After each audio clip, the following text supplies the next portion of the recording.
자, 둘째 시간은 대리부터 보겠습니다. 페이지는 21페이지입니다. 자, 먼저 첫 번째가 밑에 02번에 나오고 있는 대리권이고요.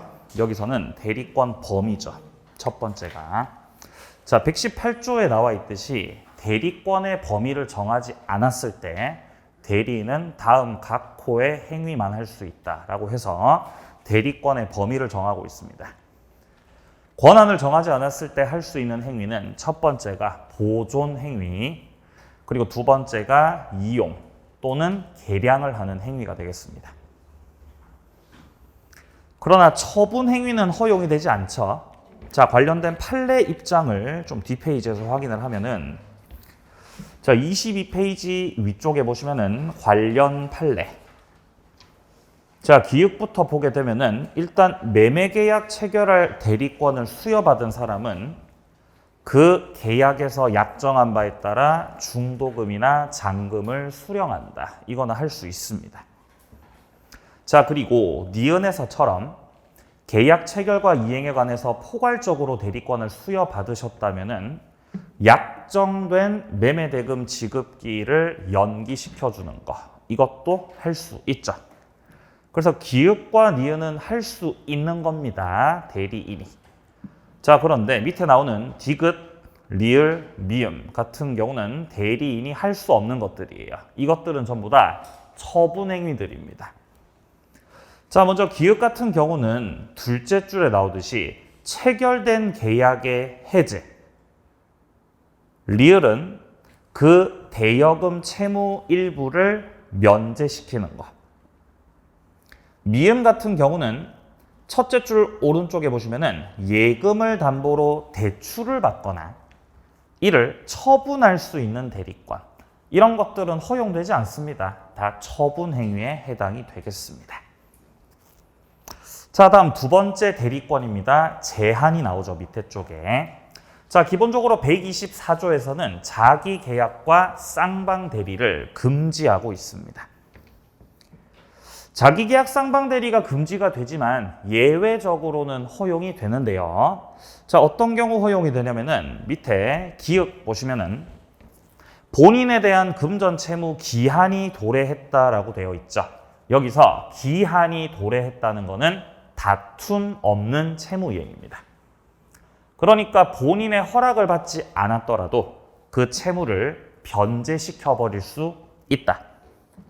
자, 그리고 니은에 동일한 법무사가 매도인과 매수인 쌍방을 대리해서 등기를 신청하죠. 이것도 다툼 없는 채무 이행입니다. 이런 경우는 예외적으로 허용이 되더라.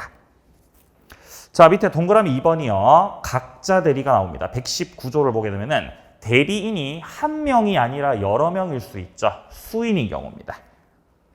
자, 그런 경우는 공동 대리가 아니라 각자 대리가 원칙이죠. 자, 하지만 예외적으로는 공동 대리도 할 수가 있겠죠. 그 필요에 따라서요. 자, 세 번째 넘어갑니다. 오른쪽 페이지 대리권 남용입니다. 자, 대리권이 남용되었다라는 것에서 우리가 잊지 말아야 되는 것은 대리권이 비록 남용이 되었더라도 일단 대리 권한이 있었던 사람이죠.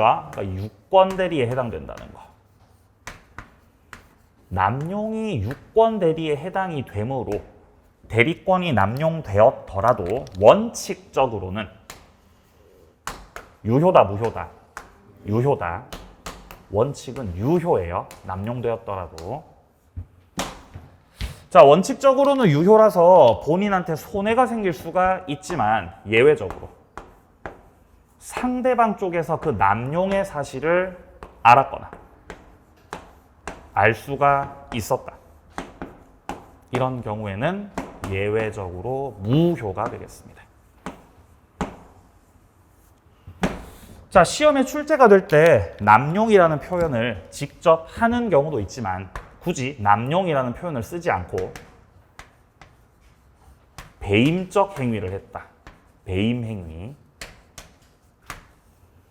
뭐 혹은 횡령을 하였다.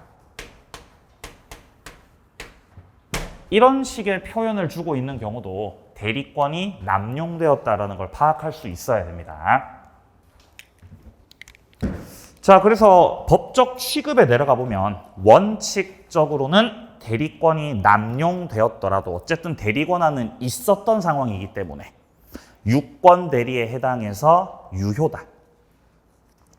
하지만 예외적으로 무효가 되는 경우는 상대방 쪽에서 대리인의 배임적 대리 행위를 이미 알았거나 알 수 있었죠. 이러면 본인 쪽에서 보호를 받아야 되기 때문에 107조 단서 유추 적용을 통해 무효가 되겠습니다. 자, 다음 이제 밑으로 내려가서 대리권 파트 마지막이 소멸입니다. 대리권이 소멸되는 공통된 4가지 사유가 127조에 나오고 있습니다. 본인의 사망, 요게 첫 번째 사유죠. 두 번째 사유, 대리인이 사망했을 때. 그리고 세 번째 사유가 대리인의 성년 후견 개시. 그리고 마지막 네 번째 공통 사유가 대리인의 파산입니다. 자, 여기서 성년 후견을 한정 후견으로 바꿔서 출제할 수 있기 때문에 주의하시고요. 한정 후견이 아니고 성년 후견이 소멸 사유죠. 자, 그리고 밑에 쪽 내려가면 임의 대리에 국한된 그 특유의 소멸 사유는 추가적으로 또 2가지가 있습니다. 128조에 나오듯이 법률 행위에 의해서 수여된 대리권이다. 수여된 대리권이라는 표현 자체가 수권이 있었다는 거죠. 그러니까 무슨 대리 말하는 거예요? 임의 대리 말하는 겁니다. 법정 대리 말고 임의 대리.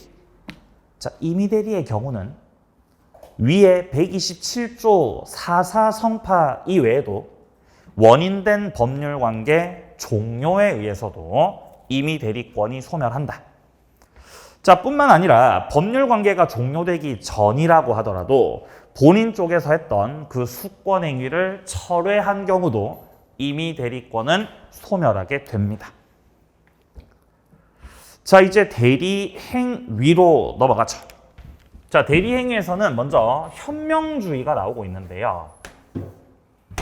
본인과 대리인 그리고 상대방이 있을 때 이때 대리인 쪽에서는 상대방과 만나가지고 뭔가 계약을 하게 되겠죠. 계약을.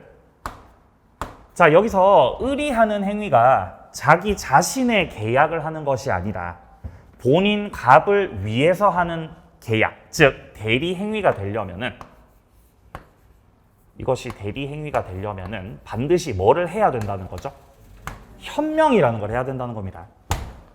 그러니까 대리인 쪽에서 병하고 계약을 할 때 저는 갑의 대리인입니다 라는 취지로 본인 갑의 이름을 밝혀야죠. 현명.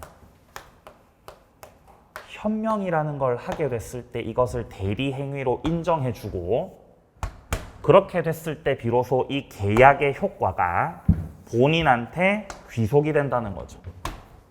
효과가 귀속된다.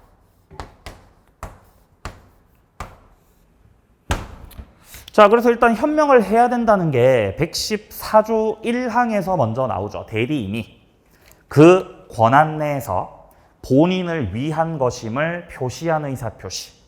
자, 여기서 본인을 위한 것임을 표시했다는 표현이 현명이 있었다는 것입니다. 자, 그러면 현명이 있었으니까 대리 행위로 인정을 해주고 그렇게 되면은 직접 누구에게 효력이 생긴다? 본인에게 효력이 생기게 됩니다. 자, 그러면 이것을 반대로 뒤집은 것이 밑에 115조인데요. 자, 대리인이 본인을 위한 것임을 표시하지 않았다. 즉, 현명을 하지 않았다는 것입니다. 현명을 하지 않고 병하고 계약을 했다는 것은 그냥 자기의 계약을 한 거죠. 그런 경우는 대리 행위로 인정받지 못합니다. 대리 행위로 인정받을 수 없고 그러면 결과적으로 을하고 병이 했던 그 계약의 효과는 본인에게 귀속되지가 않는다는 것입니다. 그러면 을이 자신의 계약을 한 것이기 때문에 본인에게 효과가 귀속되는 것이 아니고 누구에게 효과 귀속된다? 대리인 자기 자신에게 효과가 귀속된다는 거죠. 자, 그런데요. 현명을 하지 않았더라도 이미 상대방 쪽에서는 을이 대리인이라는 것을 이미 알고 있었어요. 계약을 처음 했던 것이 아니라 과거부터 계속적으로 거래를 해왔다면 을이 굳이 현명하지 않았더라도 병의 입장에서는 을이 갑의 대리인이구나 라는 사실을 이미 알고 있고 혹은 알 수가 있었던 상황이라면은 현명을 하지 않았더라도 대리행위로 인정을 받습니다. 그러면 상대방이 이렇게 알았거나 알 수 있었을 때는 대리행위로 인정을 받으니까 효과는 본인에게 귀속이 된다, 귀속 안 된다? 귀속이 되는 거죠, 이러면. 자, 그래서 115조에서 둘째 줄에 이런 말이 나옵니다. 그러나 상대방 쪽에서 이미 대리인으로서 했다는 것을 알았거나 알 수 있었을 경우에는 대리행위로 인정받기 때문에 본인에 대해서 효력이 생긴다는 겁니다. 자, 현명이었고요. 자, 그럼 이제 뒷페이지로 넘어오시면은 양괄호 2번입니다. 대리행위 하자입니다. 자, 을하고 병 사이에서 이루어지는 그 대리행위 속에 하자가 있다는 건데요. 자, 본인갑, 대리인 을, 상대방 병. 이 대리행위를 하는 데 있어서 하자가 있었다는 거지. 하자. 자, 하자와 관련해서는 조문에서 어느 정도 범위를 정하고 있냐면은 자, 116조 1항에 보시면은 의사표시 효력이 의사 흠결. 자, 여기서 말하는 흠결이라고 하는 것은 비진이, 통정, 착오와 같은 의사표시의 불일치를 말하는 것입니다. 자, 뿐만 아니라 사기, 강박도 연달아 나오죠. 사기, 강박. 자, 그리고 그 이후 보면 어느 사정을 알았거나 과실로 알지 못한 것으로 영향을 받는다라고 나오죠. 이런 것들은 담보 책임이나 계약에 있어서의 적극 가담이 있었다거나 이런 것들을 다 포괄하는 개념입니다. 비통, 착사강, 담보 책임, 적극 가담 이런 것들은 다 문제가 있는 것들이죠. 하자가 있다 이 말입니다. 그런데 이런 것들에 해당이 될 때는 이런 것들에 해당이 되려면은 그 나름의 요건이 필요하죠. 요건. 알았든지 몰랐든지 이런 요건들이 필요한데 그 요건들을 판단을 할 때 자, 갑하고 을 중에서 병하고 계약을 하고 현장에서 의사 결정했던 게 누구죠? 갑이다, 을이다? 을이죠, 을. 대리인 쪽에서 현장에서 의사 결정을 한 거기 때문에 하자가 있는 건지 없는 건지 그런 유무들을 판단을 할 때는 본인을 기준으로 판단을 하는 것이 아니고 이것들은 대리인을 표준으로 결정을 하게 된다라는 것입니다. 자, 그래서 먼저 조문 박스 밑에 보시면은 원칙에서 대리행위 하자는 의사결정을 하게 되는 대리인을 기준으로 판단을 하게 됩니다. 자, 그러니까 기역에 나오듯이 대리인 쪽에서 사기강박을 당해야 되고 니은에서처럼 대리인 쪽에서 착오를 해야 되고 그리고 디귿에서 대리인 쪽에서 적극 가담을 했을 때 그럴 때 이 관련된 법리들이 적용될 수 있다는 것입니다. 자, 그러나 하자를 판단할 때는 대리인을 표준으로 결정을 하는 것이지만 결과적으로 대리행위 효과는 누구한테 가는 거예요? 본인한테 가는 거죠? 그래서 효과 귀속은 본인이 받게 된다. 요까지가 일단 큰 맥락에서의 원칙입니다. 자, 근데 여기는 예외적인 게 있어요. 밑에 동그라미 2번에 보시면은 그 대리행위 하자는 본인의 지시가 있었을 경우에는 본인을 기준으로 판단하게 됩니다. 그냥 보통의 대리행위를 했던 것이 아니라 아예 본인 쪽에서 지시를 내렸다는 거죠. 이렇게 저렇게 하라고 지시 내렸다. 본인이 지시했고 을이 본인의 지시를 그대로 따라서 계약을 했던 경우라면 그때는 의사결정을 대리인이 한 게 아니죠. 본인이 지시 내렸기 때문에 의사결정을 본인이 한 게 된 거죠. 그래서 의사결정의 주체가 본인이 되는 순간 그때서부터는 하자를 판단할 때 대리인을 표준으로 판단하는 것이 아니라 누구를 기준으로? 본인을 기준으로 판단하게 된다는 것이죠. 자, 다음 이제 오른쪽 페이지로 가셔가지고 양괄호 3번에서 확인합니다. 대리인의 능력입니다. 117조 대리인은요, 행위 능력자임을 요하지 않습니다. 그러니까 제한 능력자도 대리인이 될 수 있다는 것입니다. 자, 그렇기 때문에 동그라미 3번에서 제한 능력자가 대리인으로 법률 행위를 했던 경우는 그 제한 능력을 문제 삼아서 취소할 수 있는 거다, 없는 거다? 없는 겁니다. 제한 능력자가 법률 행위를 대리인으로서 한 것이 문제가 있습니까? 전혀 문제가 없다는 것이에요. 자, 가령 예를 들어서요, 을이란 사람이 미성년자예요. 근데 미성년자가 상대방 쪽하고 법률 행위를 한 것이죠. 이렇게 계약을 하셨어요. 그럼 일단 미성년자라고 하더라도 이렇게 계약을 했다면은 일단은 유효인데, 미성년자가 계약을 한 거니까 제한 능력자의 법률 행위죠. 그러면 제한 능력을 원인으로 법률 행위를 뭐 할 수 있어요? 취소할 수 있습니다. 취소권 행사를 할 수 있다. 제한 능력자. 자, 근데 지금 우리 이 책에서 말을 하고 있는 거는 을이 미성년자인 건 맞는데 그 미성년자가 상대방과의 사이에서 계약을 한 것은 맞는데 이 미성년자가 자신이 자기 계약을 위해서처럼 했던 것이 아니라 갑의 대리인으로서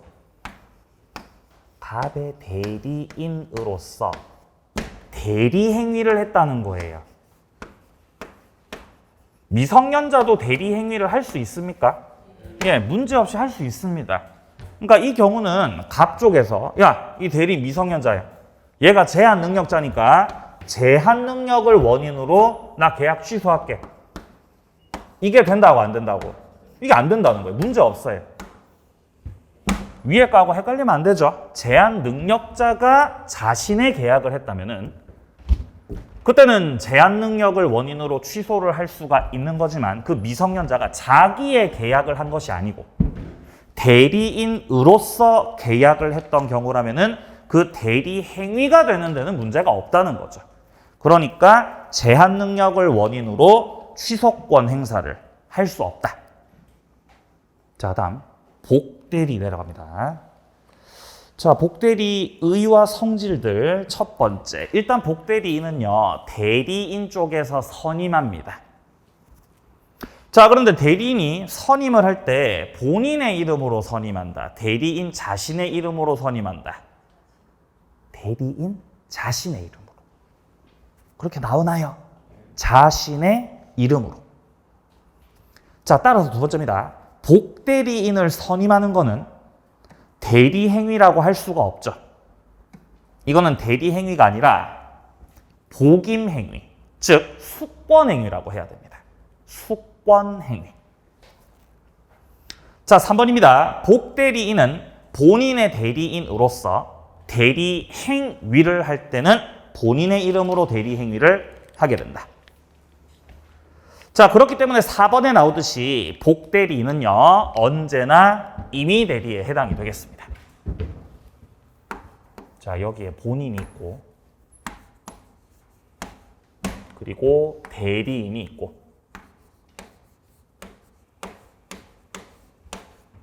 그 대리인 쪽에서 내가 너무 바쁘니까 그 대리인 쪽에서 선임을 하게 되는 것이 바로 복대리라는 거죠.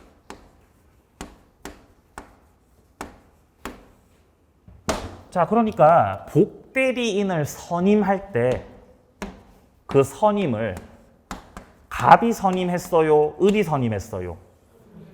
을이 선임했던 거죠? 대리인이 선임합니다. 자, 그런데 대리인이 복대리인을 선임할 때 그때 수권을 통해서 수권 행위를 통해서 선임을 하는 것이기 때문에 수권이 있었다라는 거는 임의대리라는 거다, 법정대리라는 거다? 임의대리죠. 그래서 복대리는 언제나 무슨 대리다? 임의대리입니다. 그리고 복대리인을 선임하는 행위는 수권 행위인 것이지 이거 자체를 대리 행위라고 할 수는 없다는 거예요. 왜냐하면 본인의 이름으로 하는 것이 아니라 누구의 이름으로 하는 거니까 대리인 이름 가지고 하는 것이기 때문에 대리 행위가 아니다.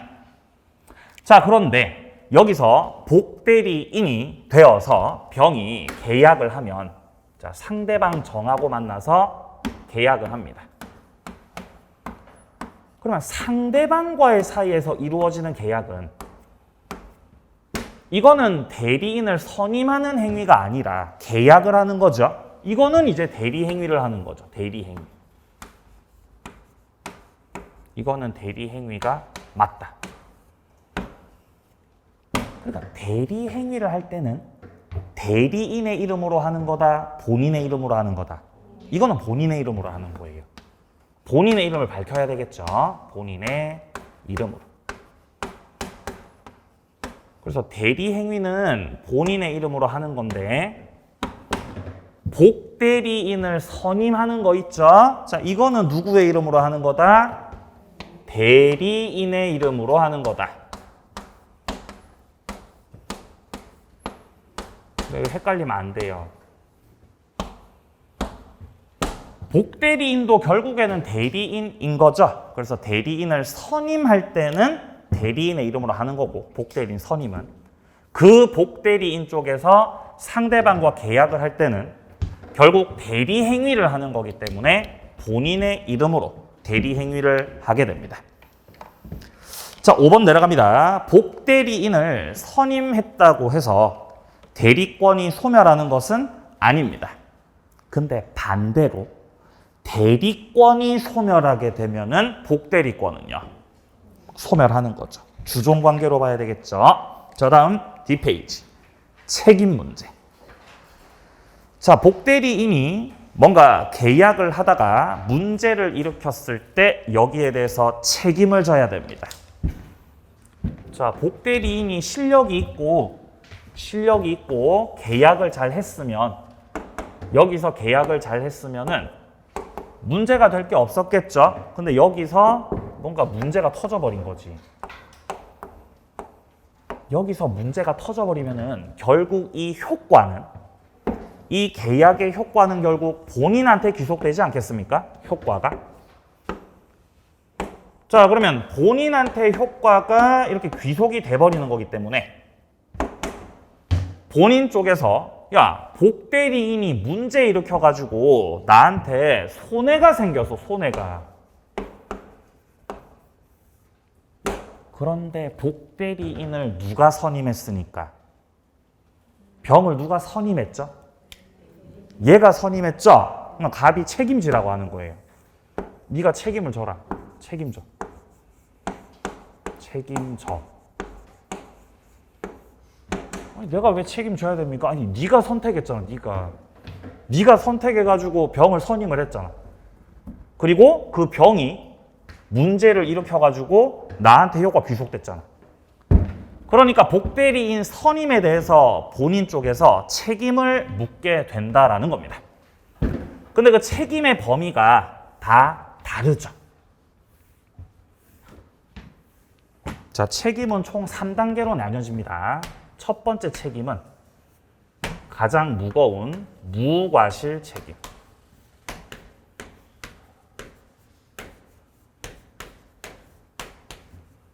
자, 그리고 두 번째 책임은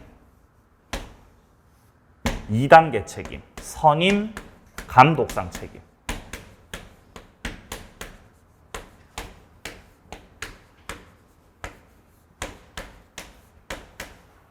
그리고 세 번째 책임은 부적임을 알고도 통지나 그 해임을 태만한 때 지는 책임.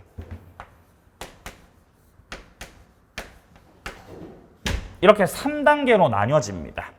위로 올라갈수록 책임이 가벼워요, 무거워요? 책임이 무겁죠, 올라갈수록요? 내려갈수록요? 가벼워지는 거예요.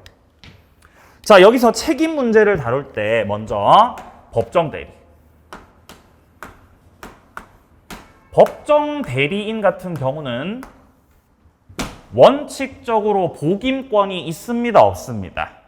복임권 있죠, 법정 대리는. 그러면 복임권을 가지고 있기 때문에 그만큼 자신의 책임도 더 커져서 법정 대리인의 원칙적 책임은 무과실 책임입니다. 가장 무거운 책임을 진다. 자, 그러나 법정 대리인의 책임이 가벼워질 때가 있죠. 2단계로 가벼워질 때가 있습니다. 그 경우는 법정 대리인에게 뭔가 부득이한 사유가 있었을 때. 부득이한 사유가 있었던 경우는 법정 대리인의 책임이 한 단계 가벼워져서 선임감독상 책임을 지게 된다. 자, 비교해서 임의 대리 같은 경우는 원칙적으로는 복임권 인정을 받지 못하는 자죠. 그렇기 때문에 임의 대리는 원칙적으로가 선임감독상 책임이죠. 이게 원칙.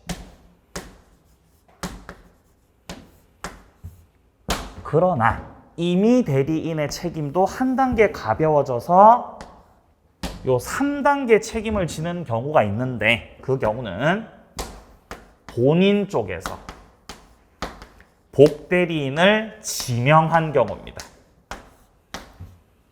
본인 쪽에서 복대리인을 지명했다는 것 자체가 대리인이 복대리인을 고른 게 아니라는 거죠. 본인 쪽에서 골랐기 때문에 이 경우는 대리인이 지게 되는 책임은 가벼워지는 것입니다. 자, 그래서 밑에 표로 정리가 되어 있는데요. 먼저 임의 대리부터 확인합니다. 자, 임의 대리에서 파악해야 되는 거는 첫째 줄, 원칙적으로 복임권이 없다. 임의 대리는.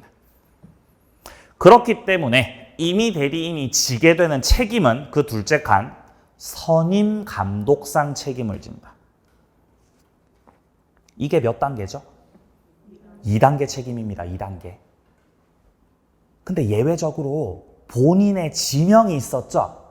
이런 경우는 책임이 경감됩니다. 태만 책임. 부적임을 알고도 통지나 해임을 태만한 때 책임지는 거. 요게 3단계 책임이 되겠습니다. 자, 비교해서요. 밑에 칸으로 내려가면 이제 법정 대리가 나오는데 법정 대리는 첫째 칸에 나오듯이 원칙적으로 복임권이 있습니다. 복임권이 있기 때문에 기본적으로 책임도 무거워지는 거죠. 그래서 원칙이 무슨 책임이다? 무과실 책임이다. 요게 1단계. 자, 다만 법정 대리인의 책임도 가벼워질 수 있는 거죠. 그게 밑에 예외에 나오는 뭔가 부득이한 사유가 있었을 때. 그때는 2단계로 내려갑니다. 선임감독상 책임을 지게 되죠. 자, 복대리는 여기까지 마무리하겠습니다. 자, 다음 이제 오른쪽 페이지 가시면은 무권 대리가 나오고 있습니다. 자, 무권 대리는 시험에 반드시 출제가 되겠다라고 봐야 되는 파트죠. 무권 대리가 나왔을 때는 그 효과를 반드시 기억하셔야 됩니다. 유동적 무효에 해당이 됩니다. 자, 무권 대리를 크게 두 파트로 나눠서 볼 수가 있는데 지금 일단 표가 나오고 있고요. 여기 두 번째 칸에 보시면은 무권 대리 종류라고 되어 있죠. 첫 번째가 협의의 무권 대리, 그리고 두 번째가 표현 대리라고 하는 내용들입니다. 자, 그렇다면 먼저 협의의 무권 대리부터 들어가 보면 밑에 6번서 나오죠? 협의의 무권 대리.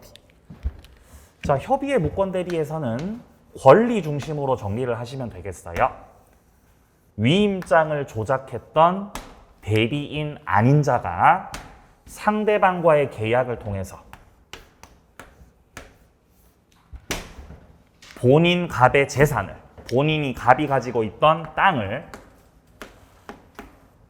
위임장을 조작해가지고 계약을 해서 상대방한테 다 넘겨버리는 거죠.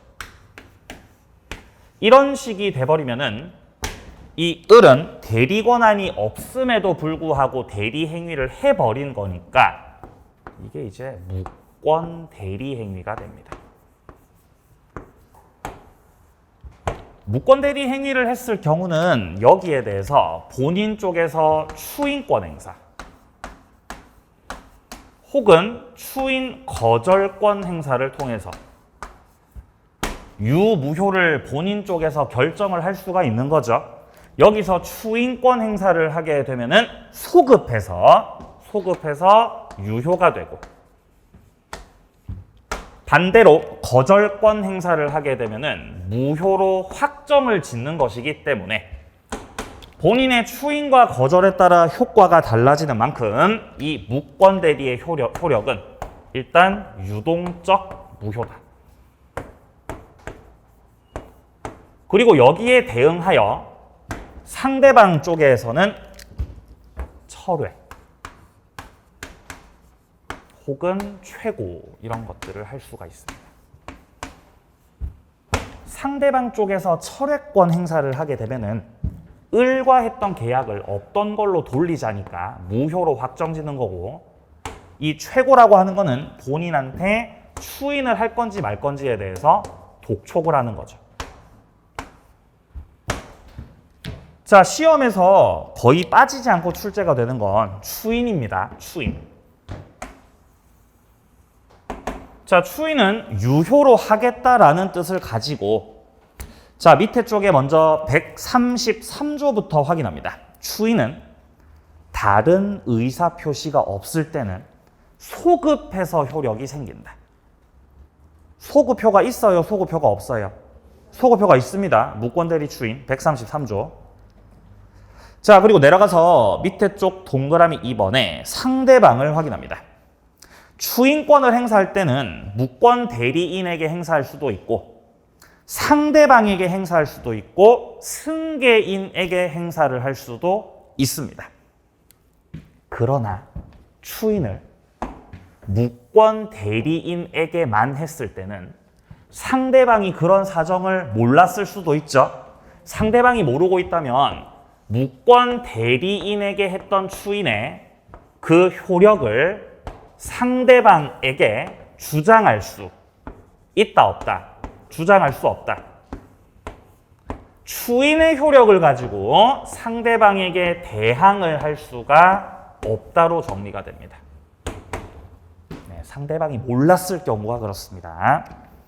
자, 그래서 밑에 쪽 니은에 보시면요, 무권 대리인에 대해서 추인을 했던 경우는 상대방 병 쪽에서 추인의 사실을 알 때까지는 그 효력을 주장하지 못한다. 그러니까 상대방이 몰랐을 때는 효력을 주장할 수가 없지만 반대로 상대방이 이걸 알게 된다면은 효력을 주장할 수가 있게 된다는 거죠. 자, 내려갑니다. 행사 방법입니다. 추인은 정해진 행사 방법이 없기 때문에 명시적으로 해도 되고 묵시적으로 할 수도 있습니다. 그리고 니은 추인을 깔끔하게 안 하고요, 조건부로 추인을 했거나 법률행위 내용 중에서 일부분만 추인을 했다면은 그때는 상대방의 동의가 있어야 됩니다.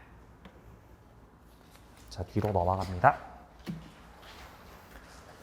자, 그리고 이제 두 번째 권리가 양괄호 2번에 나오는 본인의 추인 거절권입니다. 추인 거절권을 행사하게 되면은 무권 대리 행위가 무효로 확정이 됩니다. 자, 시험에서 물어보는 거는 동그라미 3번이죠. 무권 대리인이 본인의 사망으로 인해서 본인의 지위를 단독 상속받은 경우입니다. 자, 일단 무권 대리 행위를 했을 때는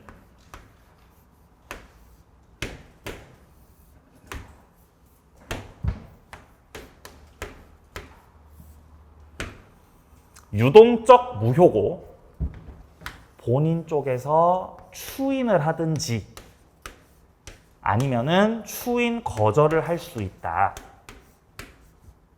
라고 말씀을 드렸는데요. 지금 여기서 나오는 거는 본인이 사망하게 되고 그 본인의 지위를 무권 대리인이 단독으로 상속받은 경우입니다. 그러면 무권 대리인 쪽에서 단독 상속을 받았기 때문에 이 무권 대리인에게 본인의 추인권과 거절권이 을한테 다 귀속이 됩니다. 지위를 상속받아서. 자, 그렇지만 을이 본인의 지위를 단독 상속받았다고 해서 추인 거절권을 뒤늦게 행사하겠다. 그래서 무효로 만들어버리겠다라고 하는 거는 신의 측에 반하는 거죠. 이 거절권 행사는 허용될 수가 없습니다. 자, 거절권 행사 말고도 안 되는 게 또 추가적으로 계속 나와요. 자, 동그라미 3번 확인합니다. 무권 대리인이 본인의 사망으로 인해서 본인의 지위를 단독 상속받은 경우입니다. 기읍 첫 번째, 무권 대리인 쪽에서 추인 거절권 행사를 하는 것은 신의 측상 허용될 수가 없다. 자, 그리고 니은입니다. 무권 대리인 쪽에서 상대방에게 이미 격려되었던 등기. 자, 무권 대리 행위를 과거에 해가지고 상대방에게 등기를 격려시켜 놓았다는 거죠. 자, 이때 무권 대리 행위를 통해서 상대방에게 격려시켜 놓았던 등기에 대해서 말소 청구를 하는 것도 신의 측상 허용될 수가 없다. 자, 그리고 디귿입니다. 무권 대리인이 상대방에게 목적물 사용과 관련해서 부당이득 반환 청구하는 것도 그것조차도 허용될 수가 없다는 거죠. 자, 그래서 기읍과 니은과 디귿 이 세 가지를 묶어서 어떻게 표현할 수 있냐면은 결국 본인의 지위를 단독 상속받고도 이 무권 대리인은 무효를 주장할 수가 없다는 거죠. 그렇다면 무권 대리인 쪽에서 이렇게 무효를 주장할 수가 없게 되니까 상대방에게 격려된 등기 효력은 결국 뭘로 확정된다? 유효로 확정이 되어서 상대방에게 권리가 다 넘어가 버리게 됩니다. 그게 지금 리을에 나오는 내용이에요. 자, 다음 이제 상대방의 권리들도 살펴볼까요? 자, 밑에 양괄호 3번에 상대방은 최고권 행사를 할 수가 있는데요. 상대방의 최고권 행사는 선의가 됐든 악의가 됐든 불문하고 다 행사 가능하죠. 어차피 복초가는 거니까. 자, 그리고 131조에 나오듯이 둘째 줄 중간에 상대방의 최고에 대해서 본인이 그 기간 내로 확답을 발하지 않았죠. 답을 했어요? 답을 안 했어요? 답을 안 한 거지. 그럼 답을 안 한다는 건 추인을 하겠다는 거다, 추인을 안 하겠다는 거다? 안 하겠다는 거죠. 추인 거절로 간주가 됩니다. 자, 오른쪽 페이지 양괄호 4번 상대방의 철회. 자, 134조에서 말하는 상대방의 철회는 선의의 경우에만 행사가 가능합니다. 자, 그리고 이제 밑에 양괄호 5번의 무권 대리인의 책임 문제입니다. 자, 135조를 보게 되면은 다른 자의 대리인으로서 계약을 맺은 자가 대리권 증명을 하지 못하고 또 본인의 추인도 받지 못했습니다. 그렇게 되면은 상대방 선택에 쫓아서 이행할 책임을 지든지 혹은 손해를 배상할 책임을 지게 되는 것입니다. 여기서 이행할 책임을 진다 손해배상할 책임을 진다라는 거는 상대방 쪽에서 책임을 묻겠다는 뜻입니다. 자, 본인과 무권 대리인과 상대방이 있을 때 상대방 쪽에서 본인 쪽에서 추인을 해주지 않으니까 결국에는 무권 대리인에게 책임을 물을 수밖에 없습니다. 이때 책임 물을 때는 이행 청구나 혹은 손해배상 청구를 하게 된다. 그러면 이행 청구를 할지 손해배상 청구할지는 을이 선택한다, 병이 선택한다. 병이 선택하죠. 상대방 쪽에서. 상대방 쪽에서 이것들을 선택하게 된다. 자, 그리고 관련해서요. 요건이 필요한데 자, 2항으로 내려가 보면 대리인으로서 계약을 맺은 자에게 대리권 없다는 사실을 상대방이 알았거나 알 수 있었을 때 또는 대리인으로서 계약을 맺었던 사람이 제한 능력자인 경우는 1항을 적용시키지 않겠다라고 돼 있죠. 그러면 1항을 적용시키지 않겠다라는 거는 이행 청구나 손해배상 청구를 할 수 있다, 하지 못한다. 하지 못한다는 거예요. 상대방이 어땠을 때? 알았거나, 무권 대리라는 거 알았거나 알 수 있었을 때. 혹은 무권 대리인으로서 계약을 한 자가 뭐일 때? 제한 능력자일 때. 을이 제한 능력자이거나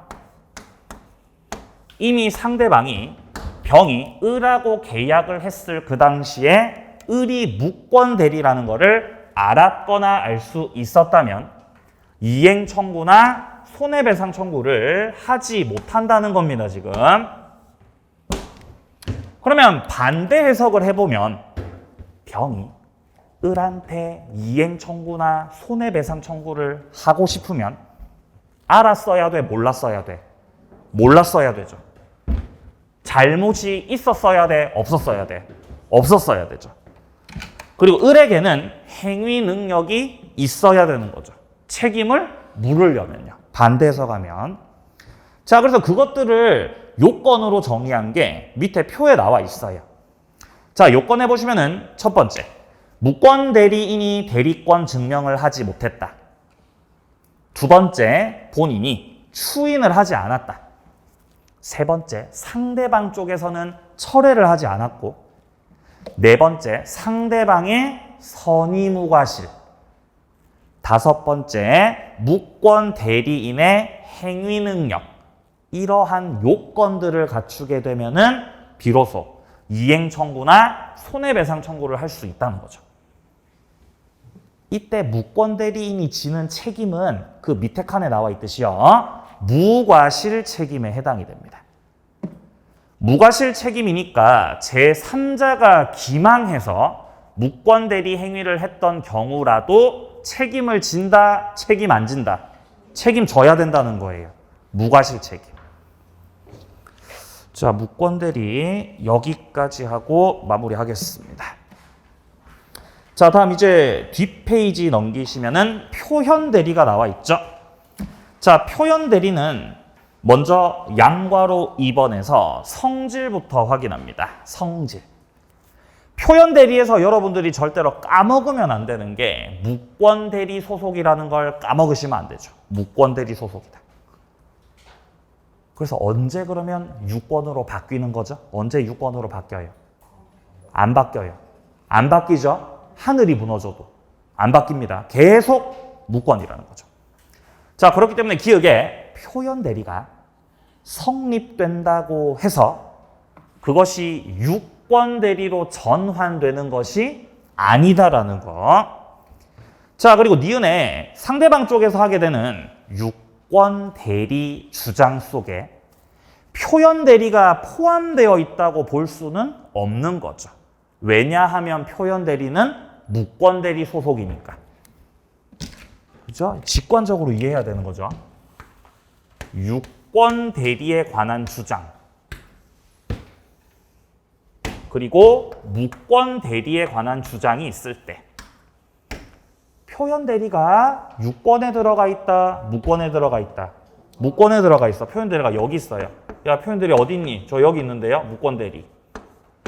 자, 표현 대리가 무권 대리 속에 들어가 있기 때문에 상대방 쪽에서 하게 되는 유권 대리에 관한 주장 속에 표현 대리 있다, 없다? 없다는 거. 표현 대리가 안 들어가 있습니다.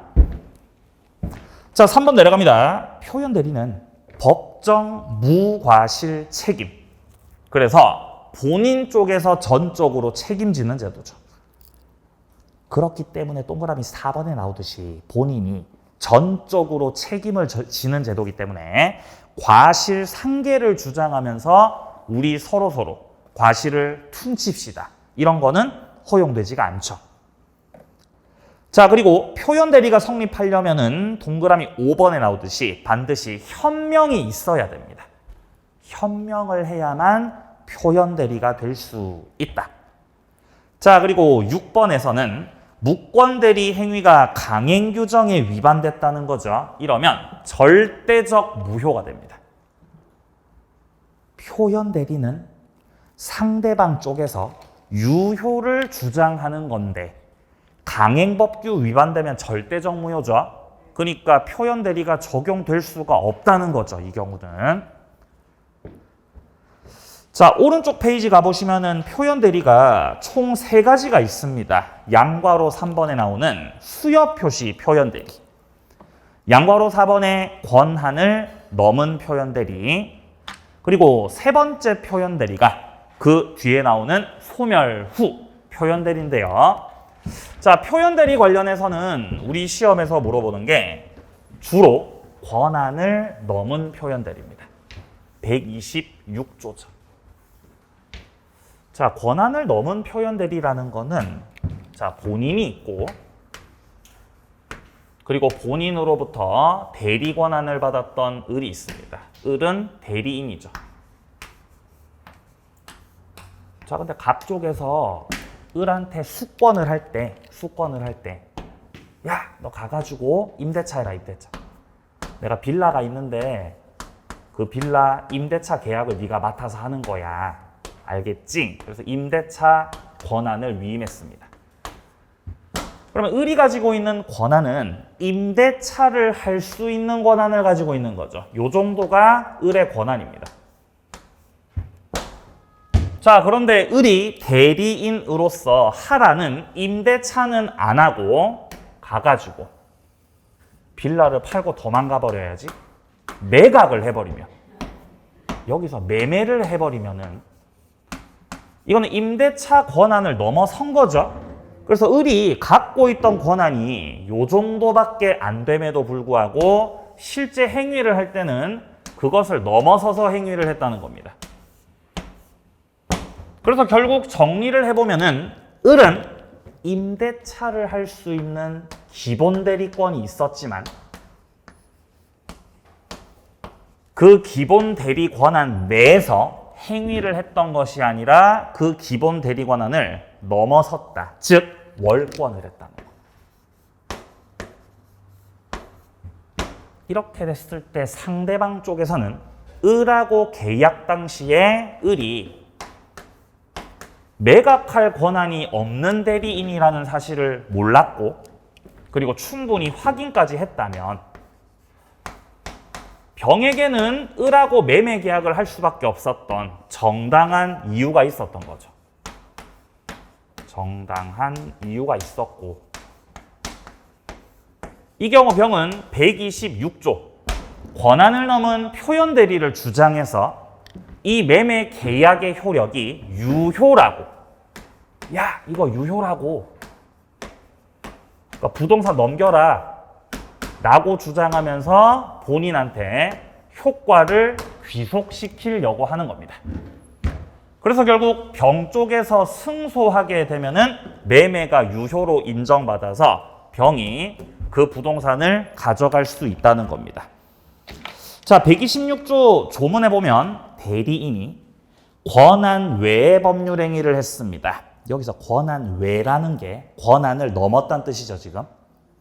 이때 제3자가 여기서 말하는 제3자는 저 병을 말합니다. 상대방, 제3자.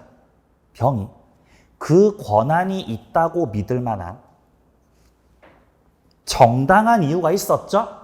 정당한 이유가 있었다는 거는 매매를 할 수 있는 사람이구나 라는 거를 믿었다는 거죠.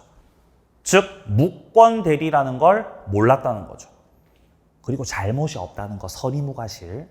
이때는 본인이 그 행위에 대해서 책임이 있다. 자, 책임이 있다는 건 결국 유효가 된다는 뜻입니다. 이 계약이 유효가 되어서 본인이 효과를 받는다, 안 받는다? 효과를 받는다는 뜻이죠. 그러니까 본인이 책임지는 거예요. 책임지고 부동산 넘겨줘야죠. 자, 밑에 표가 나오는데요. 여기 두 번째 칸에 보시면은 기본 대리권이라고 나와 있죠. 권한을 넘은 표현 대리가 되려면 기본 대리권 있어야 되는데 기본 대리권에 포함이 되는 것들 열거해 놨습니다. 확인하세요. 임의 대리, 법정 대리, 표현 대리, 복 대리, 일상가사 대리, 공법상 대리, 사자권 다 기본 대리권 될 수 있습니다.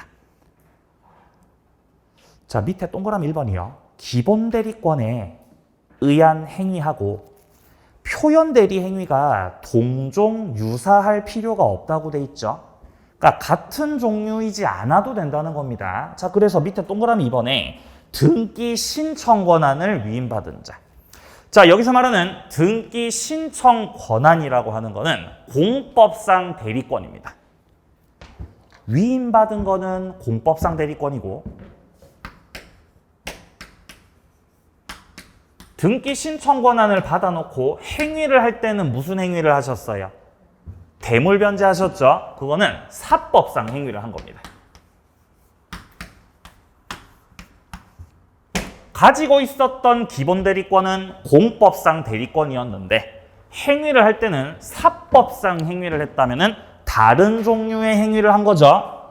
그런 경우도 권한을 넘은 거예요, 안 넘은 거예요? 넘은 거예요. 표현들이 될 수 있습니까?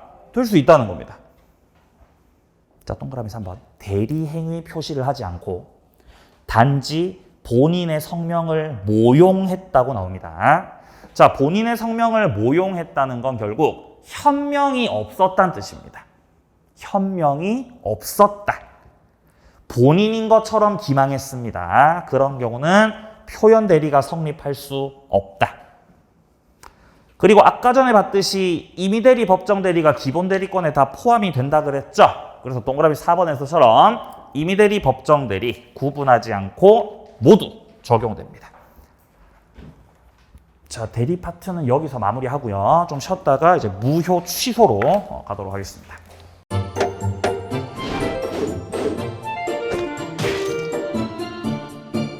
안녕하세요. 공인중개사 민법을 강의하고 있는 양민입니다. 자, 제가 준비한 거는 공인중개사 자료를 쉽게 다운받는 꿀팁을 준비해 보았습니다. 자, 공인중개사를 공부하다 보면 방대한 양의 자료를 접하게 됩니다. 하지만 그것을 일일이 다 출력을 하시거나 보관을 하는 데는 불편함이 따르죠. 이를 해소하기 위해서 핸드폰을 쉽게 활용할 수 있는 꿀팁을 준비했습니다. 네이버 밴드라는 어플을 통해 필요한 자료들을 보거나 다운받을 수 있습니다. 이 네이버 밴드를 활용하는 방법을 하나씩 알려드리도록 하겠습니다. 1단계, 네이버 밴드라는 어플을 다운받습니다. 가장 먼저 안드로이드 버전은 플레이 스토어를 클릭하시면 되겠습니다. 아이폰은 앱스토어에서 하시면 됩니다. 그 다음 검색창에 네이버 밴드를 검색하시고 다운 혹은 설치를 클릭하시면 되겠습니다. 이렇게요. 2단계, 밴드 어플에서 공수모를 검색해 주시면 되겠습니다. 밴드 어플을 누르시면 위쪽 상단에 보시는 것처럼 돋보기 모양의 아이콘이 보입니다. 이 돋보기 부분을 클릭하시게 되면 맨 위쪽에 하얀 공백의 검색창이 생기는데요. 이곳을 눌러서 공수모 이 세 글자를 쳐주시면 되겠습니다. 3단계는요. 해당 공수모 밴드를 들어가 주시면 됩니다. 이 밴드는 공인중개사를 공부하시는 수험생들을 위한 밴드입니다. 수험생들을 위한 시험 정보나 자료가 업로드되어 있어서 공부를 할 때 활용할 수 있는 밴드입니다. 보시는 것과 같이 강의와 관련된 공지사항이나 최신 자료가 다양하게 제공되고 있습니다.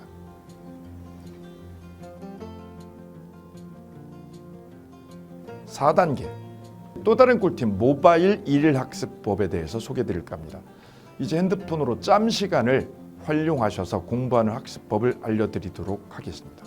자료 페이지에서 뒤로 가기를 누르시면 처음 보셨던 페이지가 뜹니다. 여기서 내려가 보세요. 모바일 일일 학습이란 코너가 보입니다. 이 부분을 누르게 되면요, 매일 한 개씩 핵심 부분이라고 할 수 있는 문제가 업로드되어 있고요. 더 아래로 쭉 내려가시면 정답과 해설 부분을 볼 수가 있습니다. 맨 아랫부분을 보시면 이렇게 댓글 쓰기도 남길 수 있으시죠. 스마일 부분을 눌러 좋아요로 표시할 수도 있습니다. 짬을 내어 스스로 학습한 뒤 모르는 부분을 질문할 수도 있고, 하루 동안 공부했던 것을 정리하시거나 공부한 소감을 적어 놓으실 수도 있습니다.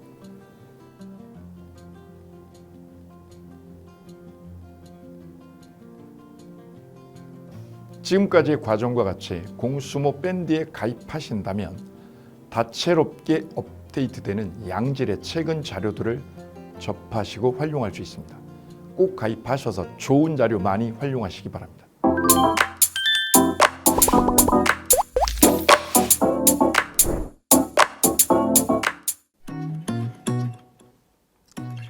자, 안녕하십니까. 자, 이번에는 부동산 실무, 일반인들이 어떤 도움을 받기 위한 관련된 밴드에 대해서 소개를 시켜드릴 건데요.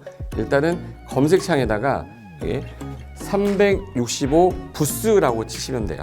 365 부스인데 365일 부동산 스터디라는 밴드예요.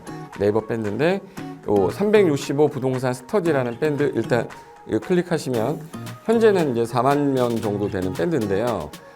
우리가 일반인들이 어떤 부동산 정보를 습득하는 데 있어서 이 정보를 얻기가 되게 쉽지가 않습니다. 내가 어딘가를 찾아본다고 해서 잘 찾을 수 있는 것도 아니고, 어떤 전문가들이 하는 말들이 이 친밀성이 있는 건지 아닌지에 대해서도 우리가 잘 믿을 수가 없는 거기 때문에 그런 정보를 그래도 좀 손쉽게 찾아볼 수 있게끔 저희 이제 이 밴드에 구성된 전문가들이 정보를 좀 제공해 주는 거기 때문에 아마 유용하게 활용할 수 있을 거고요. 내가 부동산 중에 토지를 좀 알고 싶다, 또는 상가를 좀 알고 싶다, 또는 나는 내 집 마련을 위해서 청약이 좀 궁금하다. 근데 그게 솔직히 어디 가서 물어보거나 어떤 정보를 찾기 쉽지 않아서 그것 때문에 만들어진 밴드라고 보시면 돼요. 그래서 365일 내내 부동산을 어떤 공부한다는 취지로 밴드에 들어오셔서 질의응답도 하시고 궁금한 사항에 대해서 예를 들어 문의하시면 저희가 관련된 정보를 또 제공해주는 그런 밴드라고 보시면 되겠습니다. 어떤 밴드냐면 한번 보시면은 지금 현재는 공지사항이 제일 먼저 나올 건데요. 이 공지사항은 기존에 있던 오프라인이 어떤 강좌가 있으면 그 강좌에 관련된 거 세미나라든지 그래서 평소에 이제 우리가 이제 접하지 못했던 강의들 있죠. 이렇게 진행이 된다라는 거 공지를 좀 하는 그런 내용들이고요. 하나 좀 더 올리면 자, 이제 우리 교수님이에요. 교수님 중에 상가 교수님이 최근에 예를 들어서 법이 바뀌었어요. 법이 바뀌게 되면 최근에 바뀐 법이 이런 바뀐 법이 있으니 중개업을 한다거나 투자를 할 때 좀 유의해서 알아보시면 좋겠습니다라는 거를 올려놓을 거예요. 기존에 올려놓은 자료가 있으면 또 찾아보시면 되는 거니까 이렇게 해서 계속 밴드에서 소식을 받으시면 실전에 굉장히 도움을 많이 받을 거라고 예상합니다. 부동산 관련된 내용 중에서 하나 더 보시면 이제 랜드프로에서 직접 우리 프로그램 만들고 있어요. 그래서 부동산 까발리기, 부동산 부티크 이런 TV 관련돼서 부동산 팁 있죠. 예를 들어서 청약을 받아야 되냐 말아야 되냐, 지금 강남권 아파트를 투자해야 되냐 말아야 되냐, 이런 정보를 쉽게 여러분들이 접하지 못하기 때문에 그런 관련된 것들을 시대에 맞게 흐름에 맞게 부동산 시장이 이제 요동치면 내가 지금 집을 팔아야 되냐 사야 되냐 그런 것들에 대해서 신속하게 정보를 들을 수 있는 밴드니까 시간이 나실 때마다 자주 들어오시고 저도 자주 들어가서 좋은 정보 남겨드릴 테니까 자주 들어오시기 바랍니다. 저는 부동산 공법하고 부동산 토지 투자를 강의하는 고상철이었습니다. 자주 밴드에서 뵙도록 하겠습니다. 자, 수고하셨습니다.